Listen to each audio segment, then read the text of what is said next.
Else. Og hej. Hej, i dag er vi sammen med Else Else Ross på Espergærde plejehjem. Og vi vil gerne spørge hende om nogle spørgsmål om besættelsen i Danmark.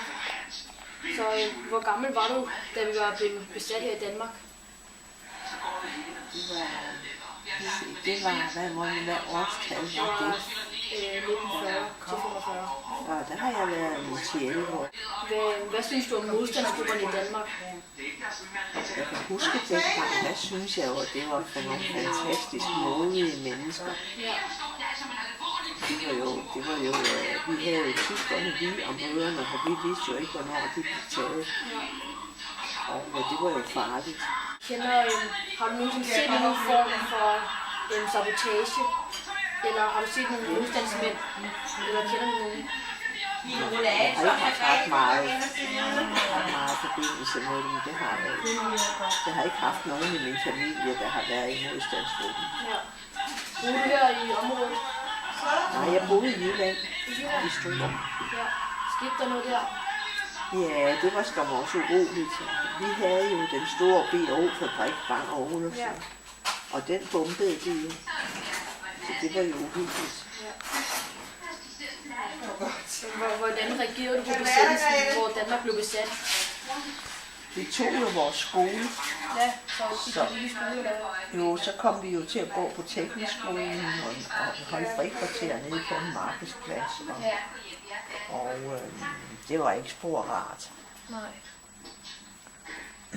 Så det var ikke så rart at leve der, eller hvad? Nej, vi var jo bange for, hver gang der blev luftalarm, om hvis tyskerne skulle bunker og pumper og sådan noget.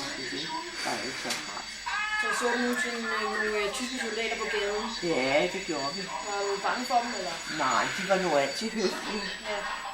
Men vi brød os da ikke om det. Nej. Det var godt. Hvordan reagerede du på befrielsen, da Danmark blev Vi var jo så lykkelige. Ja. Så vi var jo mange, som festede i flere dage og tog ud og badede i vandet og var lykkelige. Og hvordan var din hverdag i besættelsestiden? Stort set var det jo fredeligt, fordi tyskerne gjorde os jo ikke noget. Det var jo ikke noget rart tid. Fordi de tog vores skole, så vi gik i skole på teknisk skole. Og holdt frikvarter nede på markedspladsen og havde ikke rigtig sådan de der faciliteter, vi kunne have til. Men vi led jo ingen nød i den forstand. Vi havde jo rationering, men vi manglede jo ikke noget. Men har den påvirket dig nu i dag? Det er jo så mange år siden, så det har den jo en del. Har du nogensinde hørt historier om dine venner, der blev involveret i krigen? Der skete noget dårligt for dem, eller? Nej, for dengang, der skal du regne med, der var jeg jo en masse pige under krigen. Og der var mine venner jo egentlig for unge til at blive involveret. Nogle af dem var jo i modstandsbevægelsen, men det var jo igen så unge mennesker i forhold til mig. Så... Jamen, jeg tror faktisk bare, det var det. Mange tak. Det var så lidt. Så er vi en god tur hjem. Hej, vi er nu kommet til Espergærdecenteret, hvor vi skal prøve at finde nogen, vi kan filme. Og ja, det vil vi så prøve på nu.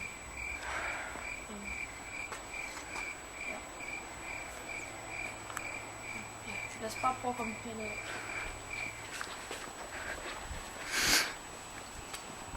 Så må vi håbe, der er nogen. Hallo. Undskyld, må vi spørge dig nogle spørgsmål? Nej, det skal ikke tid til. Okay. Ja. Okay, tak. Lad os finde nogle andre heroppe ved Netto.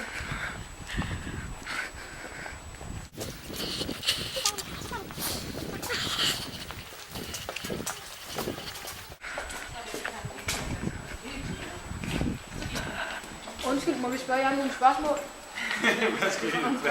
Det er fordi, at hvad ved I om besættelsestiden i Danmark?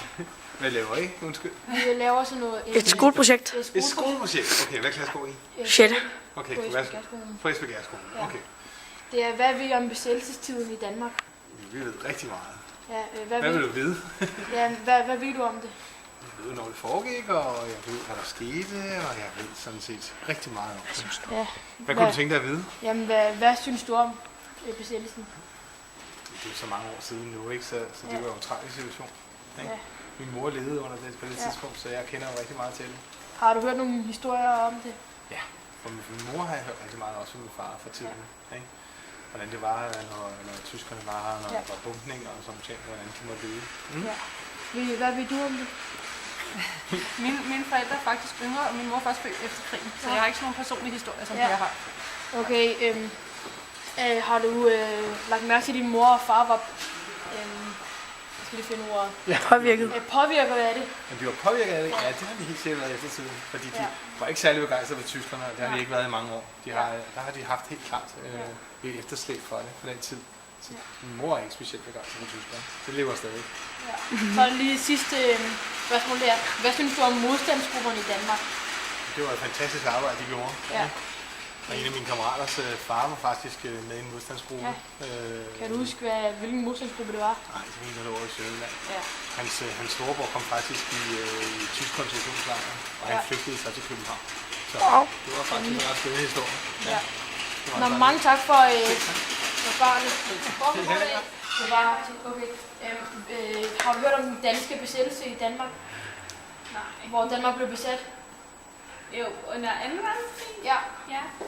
Hvad ved du om det? Kender du Hitler, eller? Ja. Hitler, ja. Hvad synes du om det? Ham? Jeg har en negativ mening om ham. Ja, det kan jeg godt forstå. Ved du mere om det, eller? Ved du, hvornår det var, eller ved du, hvad modstandsgrupperne var? Modstandsgrupper er? Ja. Hvad er det? Det er dem, der kæmper imod. Okay, tak.